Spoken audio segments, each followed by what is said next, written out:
Kiddies, your Aunt Karis and Uncle Punkys Dad are here tonight to tell you a bedtime story to all you little stackers, and maybe even the big stackers too. And tonight, it's going to be a pirate story.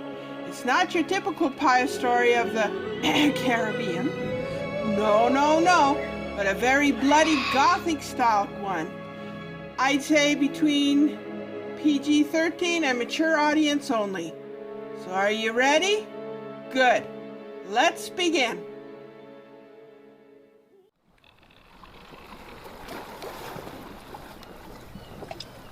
Log entry. Cleland, first officer of the Portuguese privateer ship, the Sunset Trader. Terrible night for the ship. Most of the crew was on leave. The raiding party had charged aboard, causing havoc, beating the captain, slashing the rigging, fouling the powder, and taking our weapons and strongbox. He felt demoralized as these ruffians of the Spectre walked off with the crew's money. Filthy mercenaries. Captain Fazzetti brushed himself off. Dust from the melee. I paid myself for his defense. Many bruises on my face. Your orders, Captain. Fazzetti looked at me, then straightened his coat. We get our revenge. Gather the crew from ashore. He pointed to a familiar establishment not far from the wharf. I'll be there to fashion a plan with what few silver we have left. It was a foreign land. The Japanese fellow settles a tray of sake and gladly accepted the silver coin from the captain. Drink, friends, his tone reserved. Talk of revenge on the crew of the HMS Spectre was indeed a tall order. She was a first-class warship, passing off as a trader. Over 500 seasoned crew and marines of His Majesty's ship, with 70 guns on 2 decks. Captained by Lord Henry Mayer, an officer formerly under the British Admiralty himself, now a pompous mercenary. Instead of the ensign, they fly the colors of the Red Shield. As a business ship. She doesn't even register at any port of call, a ship that doesn't even legally exist. A supposedly neutral ship that had just plundered the city of Ito of her riches at gunpoint, then decided to also ravage the sunset for mere sport. The sun sets as a dark figure of a woman entered the house. She wasn't like any of the local women. Taller, she carried herself differently. Under her hood sprung long black locks with red accent. She carried what appears to be a sword. Civilized women do not carry swords. Her pale skin and face bore familiar European features. She stood before the captain as if she asked permission to join him at his table. He glanced around at his crew with a grin, as if he were to gather their approval, then gestured to make her welcome. Perhaps we do need a rare presence of a lovely lady. She spoke with a deadly tone. Captain, I need a ship to take me towards Australia, to rendezvous with another ship. Just myself and my servant. Well, the trader's not quite ready to go, but we can make it ready in a few days, he laughed. Just you and the servant. I require 10 stones of silver as deposit, and I will be paying my lady. She pulled her hood down, revealing her cascading black curly hair. Good. My name is Lady Ventaro, and I understand you need funds. One by one, she placed paper-wrapped bundles on the table and opened them to the glistening stacks of gold Japanese ryo, much more than enough to locally outfit the ship. Sensing his desperation, she leaned closer to the captain, her voice almost a whisper. I can understand you want revenge on the Spectre. After all, they took what you valued, including your pride. I also have unfinished business with Captain Mayer. The captain's face went pale at the thought. Confronting the Spectre was mere suicide, but her calm, fiery eyes stared straight into his, giving him an unusual assurance. Do not worry. I will tell you my plan when we leave port 3 nights. We meet the Spectre at sea. I get back what rightfully belongs to me, you get what you need, and I'll be on my way. She slowly pushed the stacks of gold reel towards the captain. I'm sure you'll need this, and put it to good use. She nodded to the captain as she lifted the drink to her lips. A cautious aye. Fazzetti hesitated at first, then politely mirrored her gesture and rang with her to seal the deal. it is done. She slowly stood up and backed from the table. I will return in 2 nights, Captain. She smiled and quietly stepped out the door into the evening. I put my fist to the table. Nay, this woman is the devil's bargain. As the gathered crew gestured in unified agreement, but a woman passenger on board is bad luck at best. We have no choice. She has local gold, lest we be marooned here in Japan. The captain's hand trembled as he took another drink to gather his wits. I hope it's just a simple delivery, no confrontations. Not with the brute power of the Spectre. Even fully whole, the trader's brigantine speed and agility is still no match against her in open waters.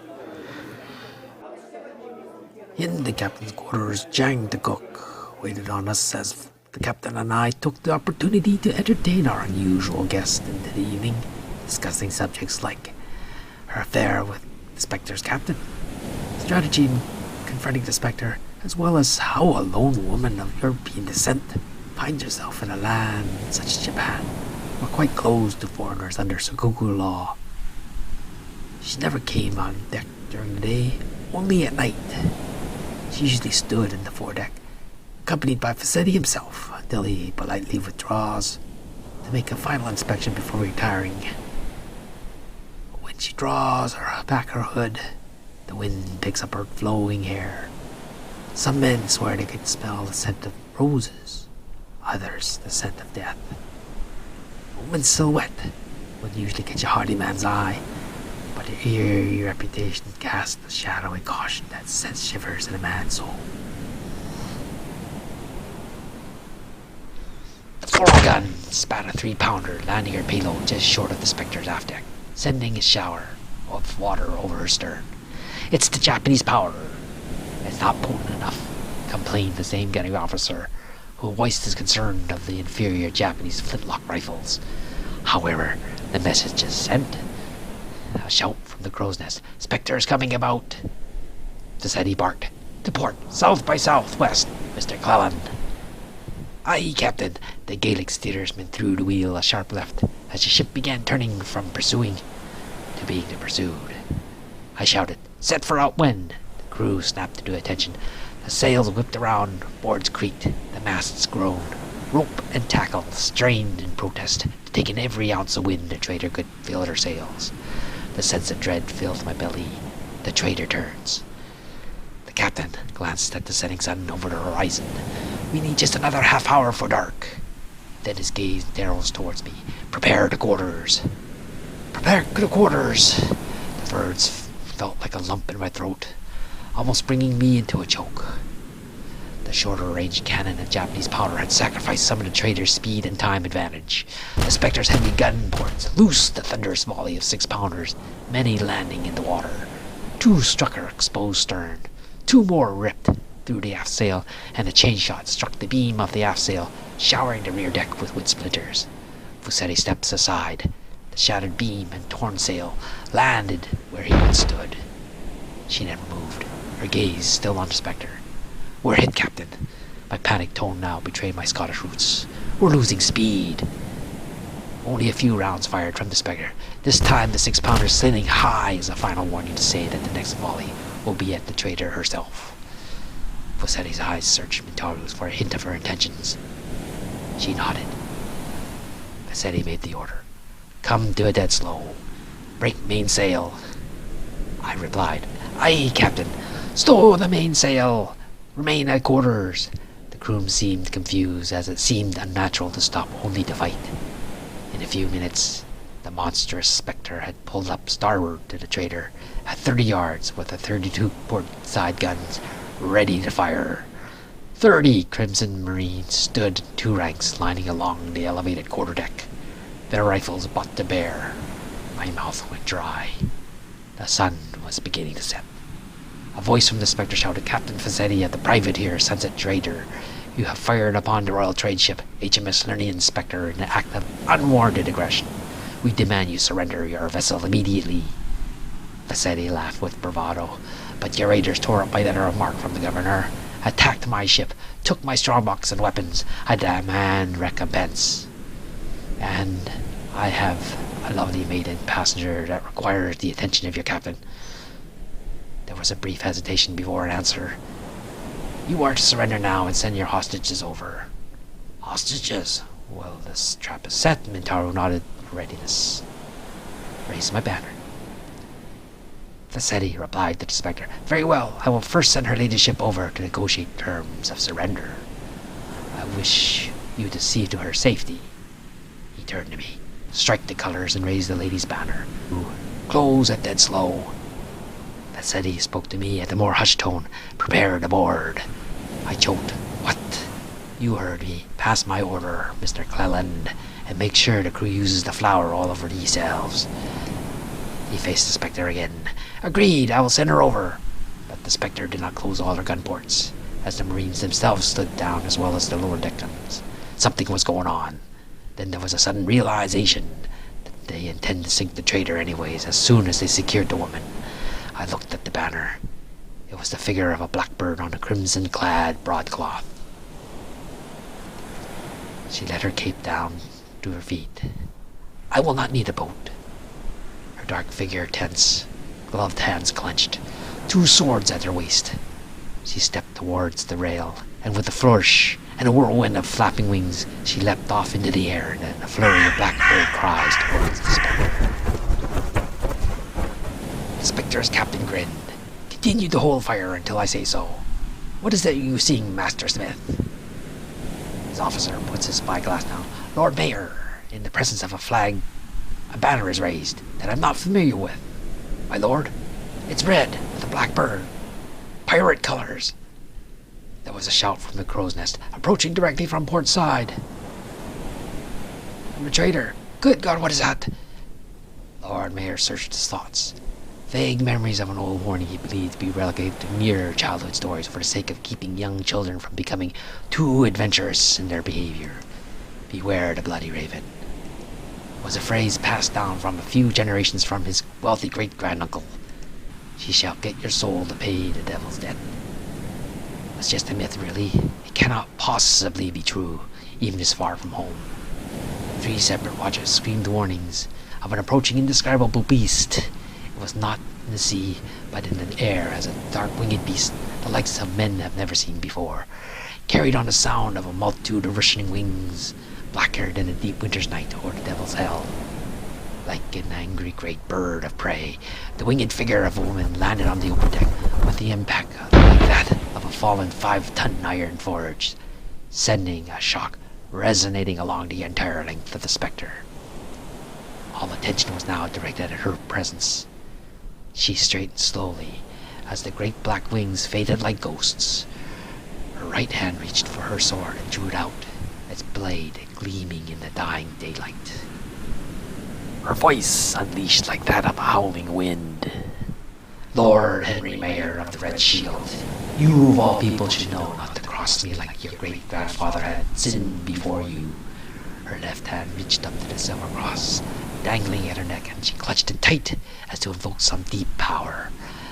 I swore on the graves of my father and my mother, with the wealth and the title that he stole from them, I alone shall avenge upon you and your line for the next 1,000 years.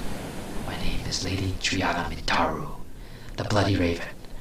You now have something of mine, and my sword hungers for your blood. Surrender to me, and I will spare your crew. Lord Mayor replied, you are a myth, and myths should be dead. He viciously pointed at Mintaru and ordered, First Lieutenant Litworth, I order you to kill her now. Mintaru replied, Lord Mayor, you now bear the consequences for the lives of your crew. The repelling and boarding crews of the Spectre encircled her. A multitude of pikes, swords, and axes kept space between the solitary dark woman and the fighting men of the Spectre. The officer ordered the men to advance. Seize the demon. Kill her now. 2 men broke rank and charged her with their pikes. She parried. An instant later, their headless bodies made a few steps further before falling lifeless, their blood spurting over the deck behind her. Another 3 men charged. First was a young man, eager to prove himself. She sidestepped his clumsy forward lunge, lifted her knee into his chest, shattering his ribs. Her sword blocking the 2 remaining attackers' blows, and a lightning-swift return arc. Her blade disemboweled the 2 men even before the younger one had even crumpled breathless onto the deck. A bearded sailor on her left advanced with his sword, but pulled out his pistol, leveling it to her face. She bowed and rolled as he fired, sending the bullet into his gunnery officer's face, killing him instantly. Rolling forward, she brought her blade to bear, slicing through his sword hand off at the wrist. She hears another attacker stepping in from the rear, his large axe held high and swinging down. Another sidestep. The axe head wedges into the deck, clutching his wrist, breaking his grip. His arm pulled down, then behind, and up his back in a single motion. Then twisting his body around, facing the rank of Marines, firing a volley, sending most of the rounds into his contorting body. The rear rank of Marines shuffle forward. The front rank falls back. The Marine lieutenant again shouts, "Fire!" Mintaro slips behind the nearby masts. Bullets splintered into the weather-wrought wood, swinging her sword, cutting down another 3 crewmen, then emerging out to the other side of the mast. She throws 2 knives that stab deep into the Marine officer's throat. Another wide arc. She cuts into the rigging, holding the nearby mainsail, the beam falling upon the Marines into a clatter of guns, arms, and legs. "Close in faster, Mr. McClellan," said Facchetti. "They are distracted. No cannon. Prepare to board." Enthralled, a rush of confidence filled my soul with an opportunity to fight back. Seemed much more possible. "Aye, Captain," as a grin had grown on my flower-whitened face. "Arm for boarding. Steer to starboard another 10 points. The Celt steered the wheel to the right. 10 points to starboard. Lord Mayor made a fist. "Confounded men! Kill her! Incompetence, I say! Fight!"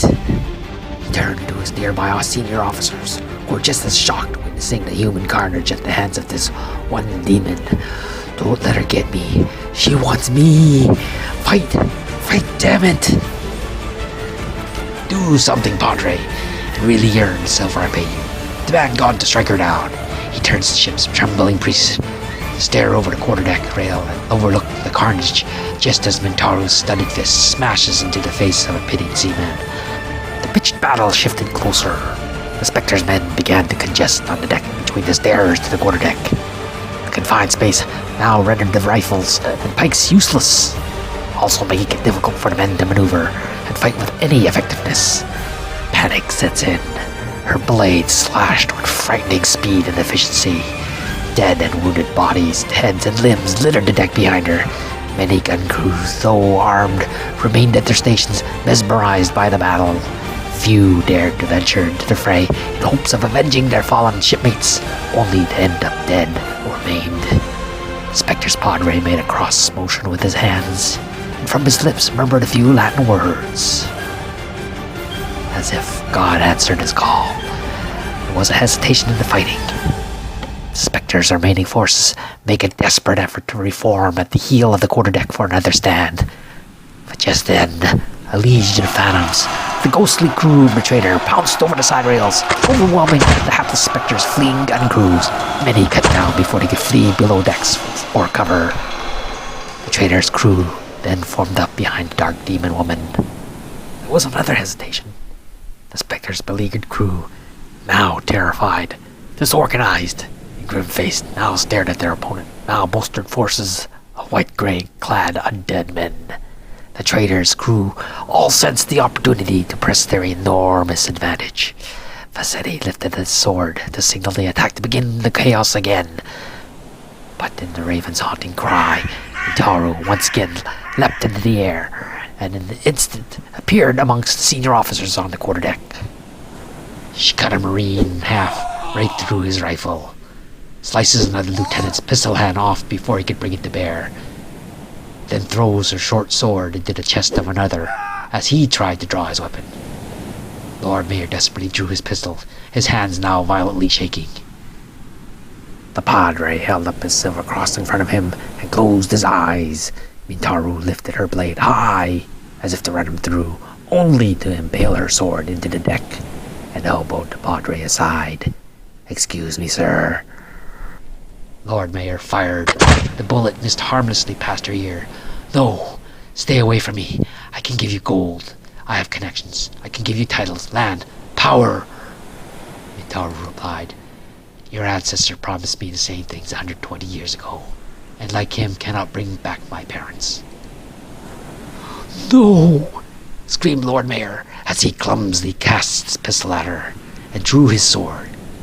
She swept his sword aside, clutched his wrist in a twist, forcing him to drop his weapon, her left hand bending his arm up behind his back, sending a bolt of pain into his shoulder. Her right hand tore Lord Mayor's epaulettes and collar down from his shoulder. She removed her mask, and at the gasps of the survivors, her fangs sank deep into his neck. Mayor's face winced. His eyes appeared euphoric at first, but turning into sheer terror as his eyes sank into darkness. Mintaro released him. Life drained out of the man as he collapsed to his knees. She reached for her sword and yanked the blade from the deck as the ship moaned as if it were dying. The light from the deck lamps caressed the blade of infinite sharpness, and in one smooth arc, the blade whispers, and the head of Lord Mayor fell at her feet. It was night. Few warring groups, men of the Spectre, emerged from the hatches in the lower decks. Word had passed through ship that the battle was over, and quarter was given since Lord Mayor was killed. Unarmed, but still in great numbers, the surviving crew of the Spectre still represent a threat. But the Bloody Raven is true to her namesake. After rummaging in Lord Mayor's cabin for documents, she settled on the quarterdeck, simply to stare at the prisoners. Her clothes still drenched in the blood of her prey. The trader's cook, Chang, after ransacking the Spectre's food stores, kindly offered her a chair. She thankfully accepted. As the crew plundered, she sat with a banner and a servant at her side, allowing the prisoners to spread their eyewitness accounts, and in some cases whispers of admiration of this uniquely feared warrior. With daybreak nearing, the spoils of battle almost loaded aboard the trader, Mintaro slowly stood up to address the prisoners and survivors. Great black wings reappeared, outstretched, flapping once as if to shake off something before closing them, then again disappearing like phantoms. She addressed the prisoners. "Men of the Spectre, the Bloody Raven will spare you, so that you are eyewitness to my craft. The souls of your 91 crewmates belong to me. Lord Mayor and his ilk only see fit to throw their lives away to satisfy their greed and arrogance. But I grant you mercy, and leave you with enough means to sail to India. And there you can explain to your Red Shield masters why you have returned without their stolen treasures they sought to grasp. Remember my name. Remember this banner. Dare you venture these waters again. Flee out of sight, where your souls shall be mine to keep. I am vengeance. I am Mintaro. I am eternal."